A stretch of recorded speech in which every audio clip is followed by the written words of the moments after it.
Good morning, Good afternoon. good evening, wherever you are on our interconnected planet. I'm Yes. Ariel. I'm Shya. Welcome to being here. Yes. Connections. I realize in our description, we talk about you in the midst of something, you think of someone, you get a smile on your face. There are other times for me where I'll think of somebody and I'll go, oh, I have to call them. They could use some support, or oh, I should email them. They're in trouble, or oh, it's not always a smile on my face. It is a full range of possibilities. Well, it reminds me of a time when we had a friend. His name was Bill. He was a physicist.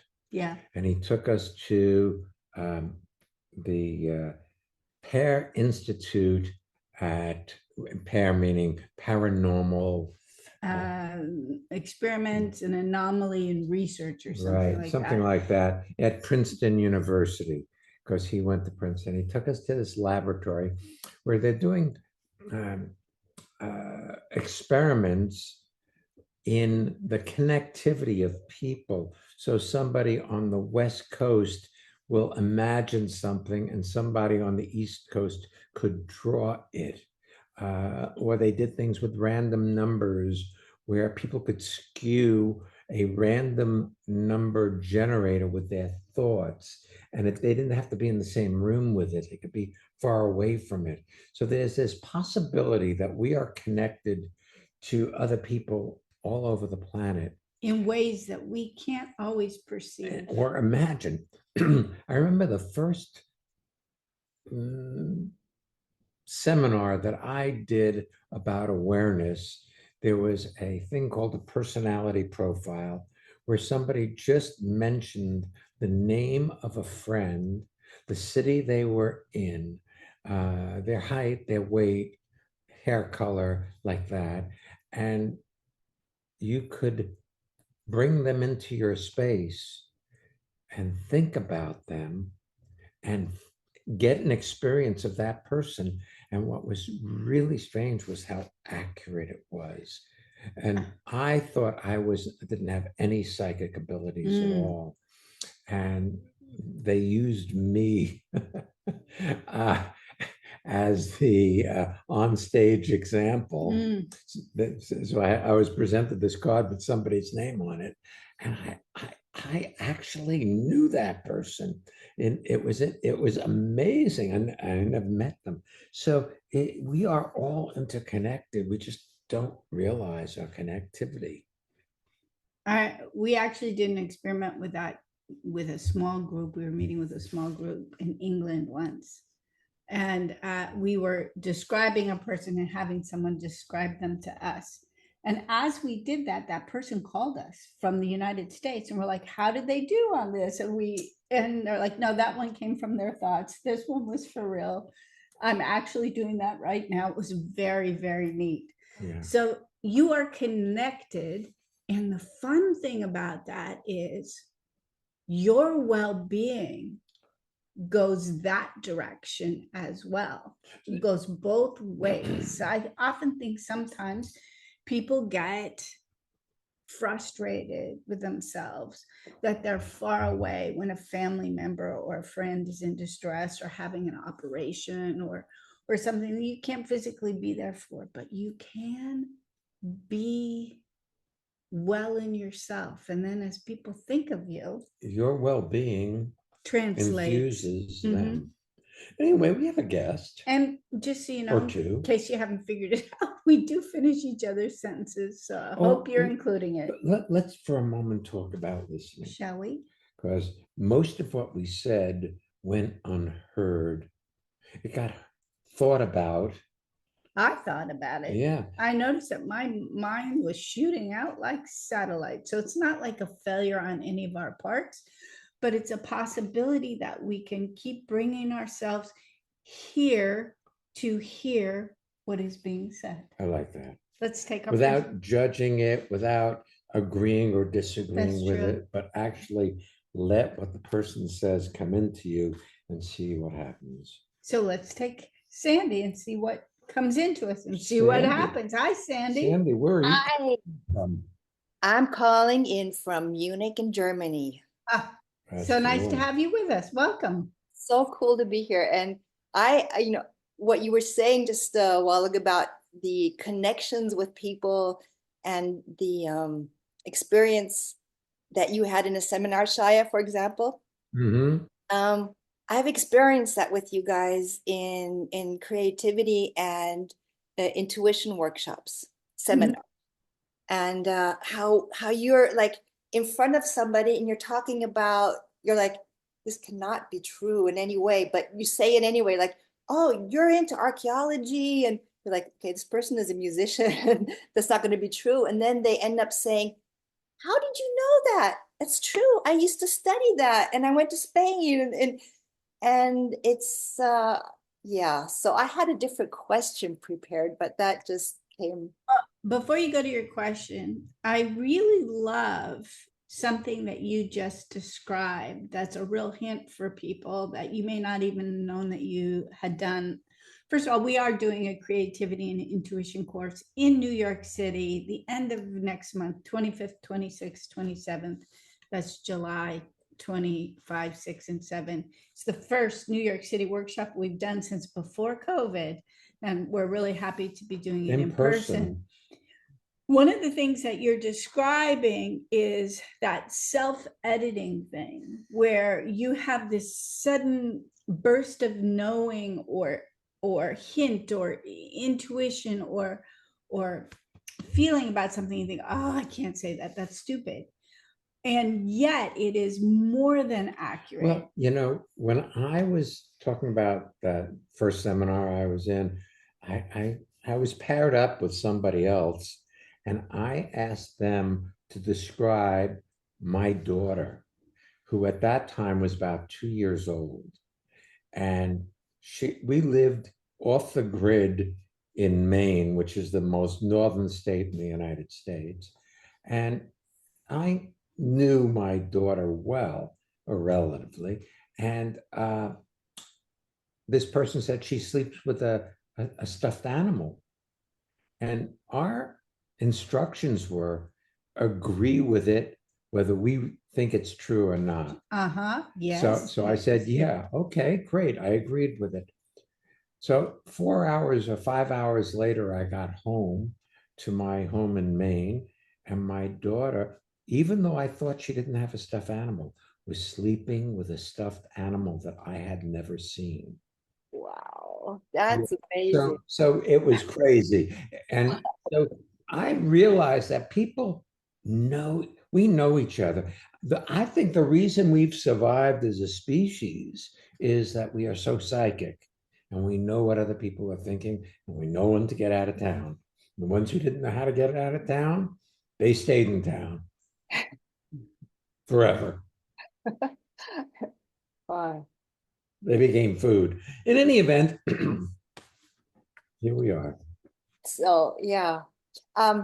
Yeah, and also this connectedness is, so I need to give you a little bit background, or the listeners, because recently on a one of your Saturday 2-hour Living Made Easy seminars, I Mhm. spoke about work and that I'm starting something new and that I'm done with the old.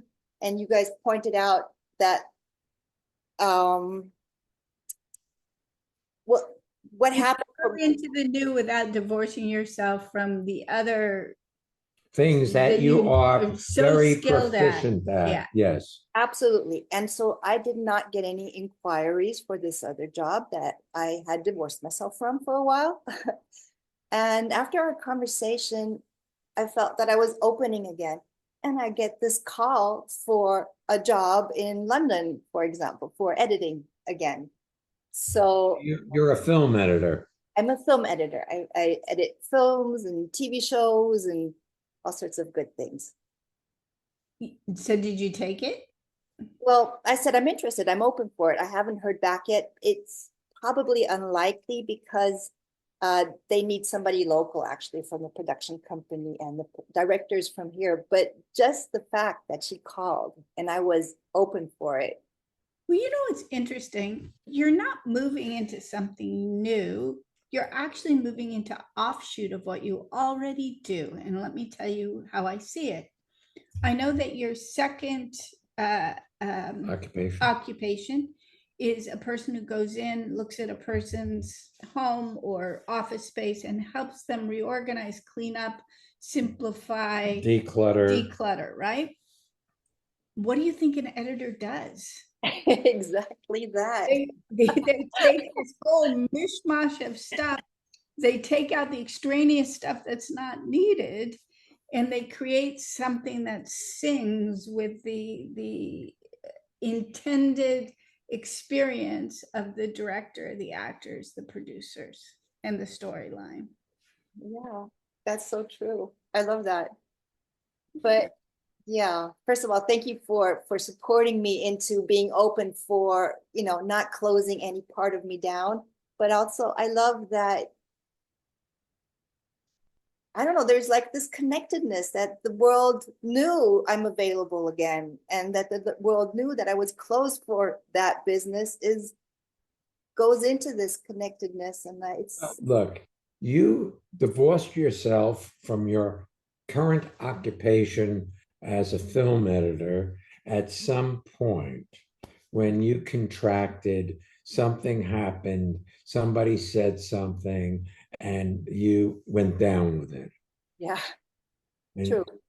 and then you made a decision. Well, what Because- you resist persists, grows stronger, dominates your life. So if they said that edit isn't very good, or I don't like the finished product, or I don't like the way you're going with it, and you resist it because you realize that you did the best you could, giving, say, all the people were giving you opposing instructions from the background, and you're like, it's not fair. And the more you resist it, the more you are incompetent because you reinforce that idea that you're resisting.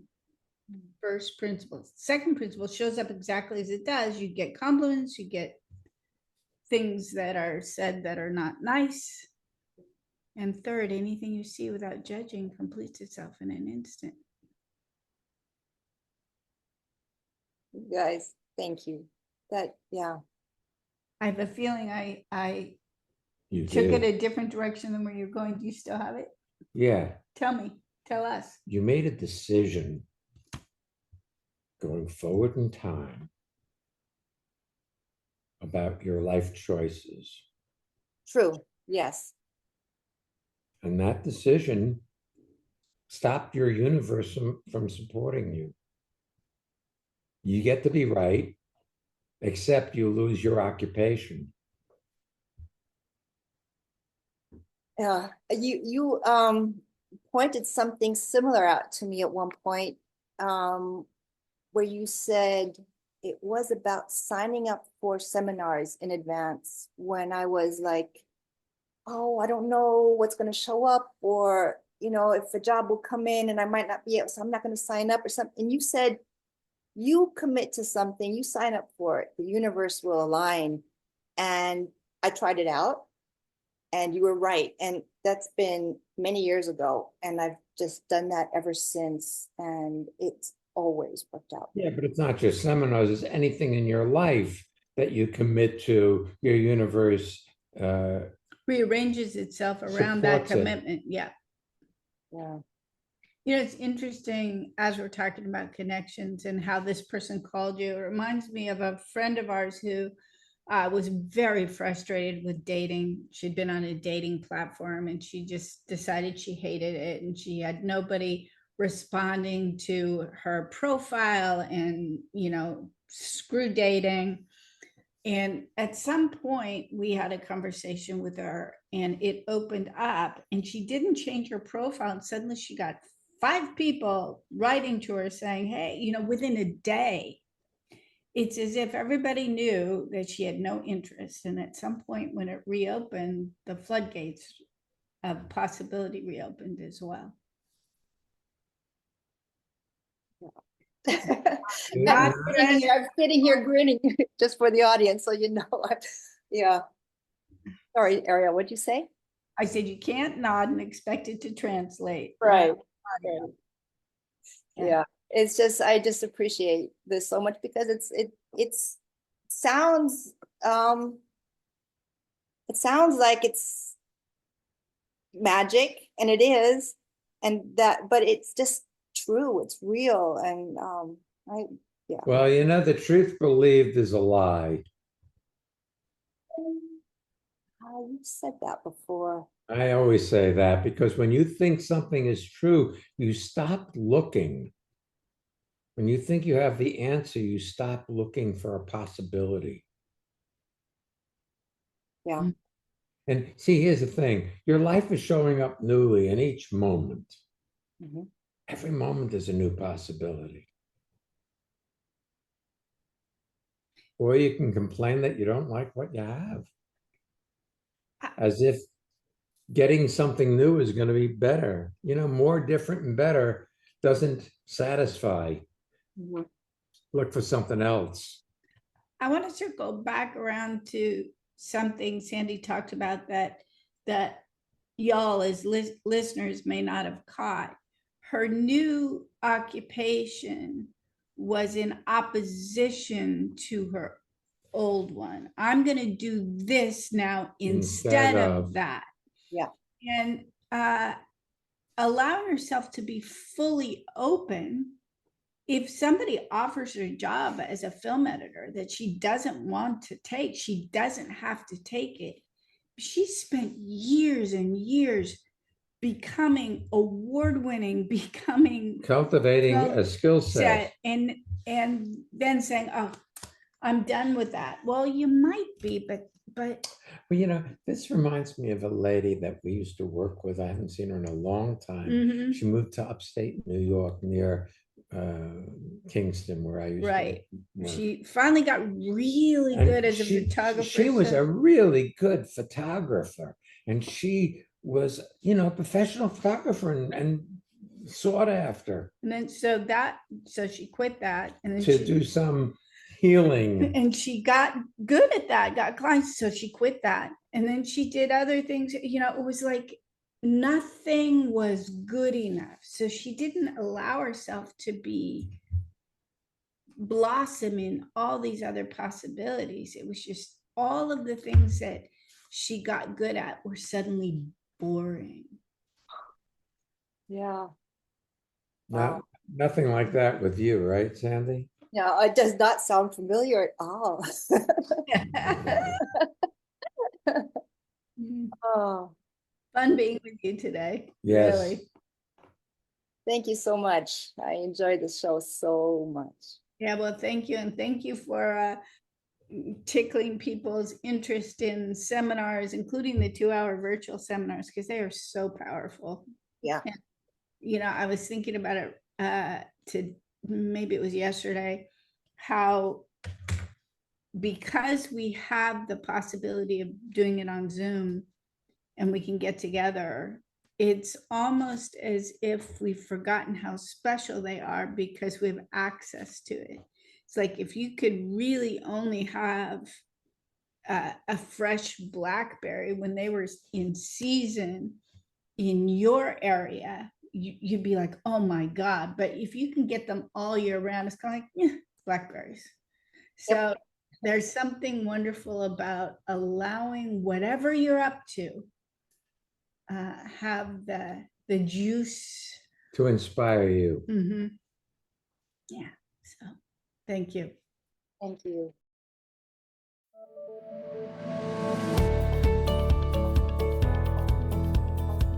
Alrighty then.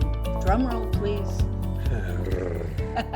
You sound like our cat. It's time for our listener feedback spotlight while Shya is here purring with me. We get to hear from one of our listeners about how transformation has impacted their lives. And if you'd like to learn more or register for any of our upcoming courses, visit transformationmadeeasy.com. Yeah. And when I say easy, it's like the fire swamp. Yeah, join us. If you know your way through it, it's easy. If you have a good guide, it's easy. If you don't, well, there's rodents of unusual size. There's lightning sand. all What's the other those. thing? I don't Oh, and remember. the fire spurts. There you Right. go. There you go. We're great guides. Transformation made easy. .com. I'm Dave. I'm in Winnipeg in Canada. The Transformational Seminars podcast, the Being Here podcast, my participation in this community has given me access to my life, ease, wealth in my relationships, and love. And I am so glad to be here. Do you want to have well-being with consistency? Connect with people all over the world from the comfort of your own home at Ariel and Shya's lively interactive Living Made Easy virtual seminars. Join any of their 2-hour online events or take a deep dive into the magic of being you at a virtual weekend seminar. Come on, let's connect. Find out more and register at transformationmadeeasy.com.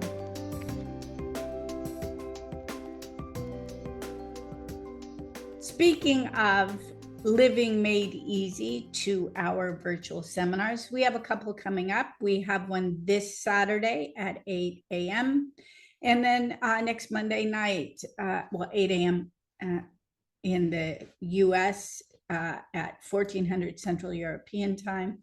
And then Monday, we have one at 7 p.m. Eastern time. So you can— That's June 30th, yeah, Monday. you can visit our website in case you're listening to this in the archives, see what's current.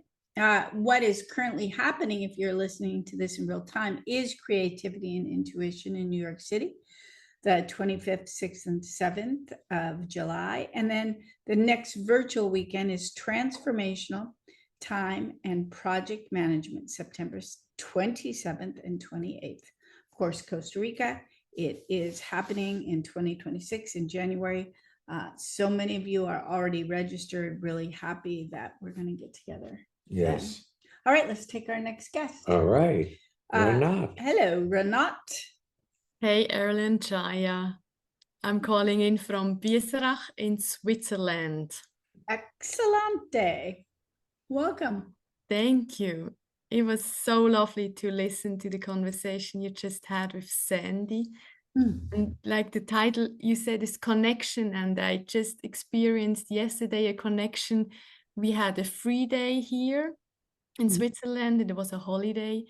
And I went out with my family to the nature, and it just it felt so good to reconnect with trees, like just being out in nature, and then to connect with my husband, with Pascal and my daughter.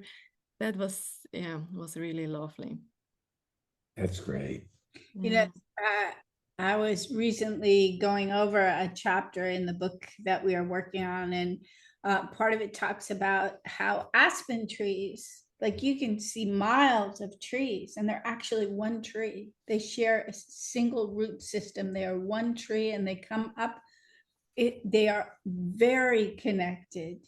And I think in a way we're similar. We just don't necessarily see the roots. Yes, and I can feel that. And we have, when you said connection, like when you're connected with people, I sometimes feel like that I hold back because I think I'm overwhelmed with like feeling and just feeling being human.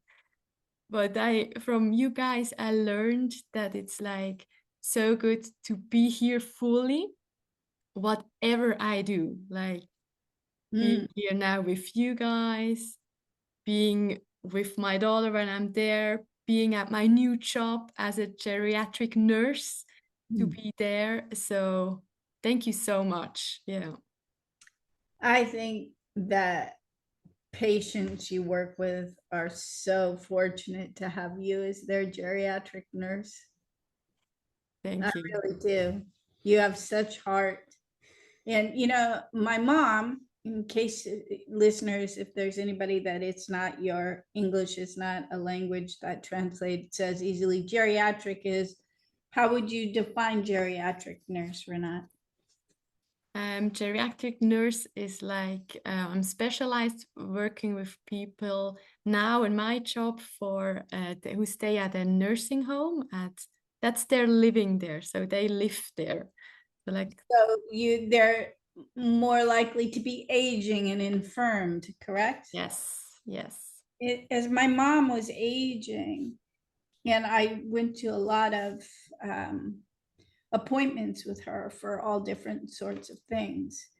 I was always so grateful when there were people there who treated her with respect and dignity, and she'd had a very full life, very independent life. so I think it's so easy to be like, another patient, and it was such a gift when people had a joyful connection with her.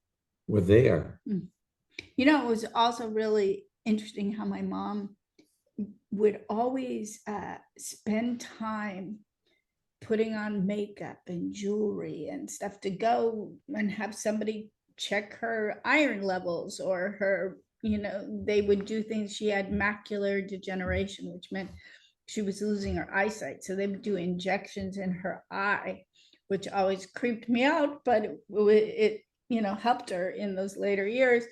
And that she would bring her full self to those appointments, as opposed to, she just did not want to fold into age. And I really honored that. And I honored the people who treated her with dignity rather than as if she was just next. Mhm. Yeah, and that I admire your mom, that she like took care of herself like in that way to Yeah. yes. Yeah, and I love it that I work now in a place where we have like 33 people that live there. So I really get to know them. So you really can see, that's Mrs. So and so. So that's I really like that. Yeah. Sweet. Sweet. That's an interesting thing, being in a place where people are terminal, because it's end of life for most of these people. They're at an age where their bodies are breaking down. And for those that live there, there's got to be a great deal of loss around other people who they know who depart, Yes. It's so your job can extend to the psychological well-being of those people who live there by allowing them to gracefully age and not worry about when their end is going to come. I saw that from my mom as well. She had 7 siblings. She was the eldest, and she was the last. So there was a lot of loss. She lost 3 siblings within a month. And her theory was, if you want to live long and you want to live well, get younger friends. I love it. You can be these 33 people's geriatric nurse and younger friend. I love it. And when you spoke about like loss, my first initial reaction is like, okay, tell me, what should I do? And then I like how we say, I took a breath and was like, I can be here and listen. And that's what I learned with you guys. Well, Sweet. you can also look and see Mhm. what a person needs and provide that. Mhm. It may just be a smile. Like, are they having a good day, an insecure day? Do they feel a little blue? Just that connection and your smile. I'm sorry that we're not releasing this as a video. Thanks. Yeah. Thank you so much. Treat being with you today. Thanks. If you want to subscribe to this podcast and share it with your friends, please do on all of the different podcast platforms. It's available. You can also subscribe to our newsletter and sign up for any of our courses. We didn't mention our website before. TransformationMadeEasy.com. Shai came up with that. We were looking at, in the early days, if you've listened to any of our early radio shows before they turned into podcasts, it was www.ask-inc.com. That's ASK, the dash INC. It was like, so we came up with something that we could say over the air that people could understand. And Shai's like, why not transformation made easy? Well, I've been searching for transformation my whole life.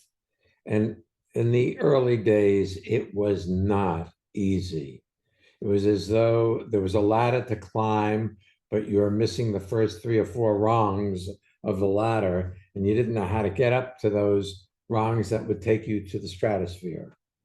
Well, We've done our best. so we've discovered that transformation is easy when you get into the current moment of your life. That's all really that it takes to have your life transformed, is to sync up with your universe by getting here, by being here. And you can do it in a breath. Ready? That's Here we right. go. Oh, thanks for being with us today. Yes. We'll be back next week, and next week's podcast is Quality time. so come on back. And don't miss. Being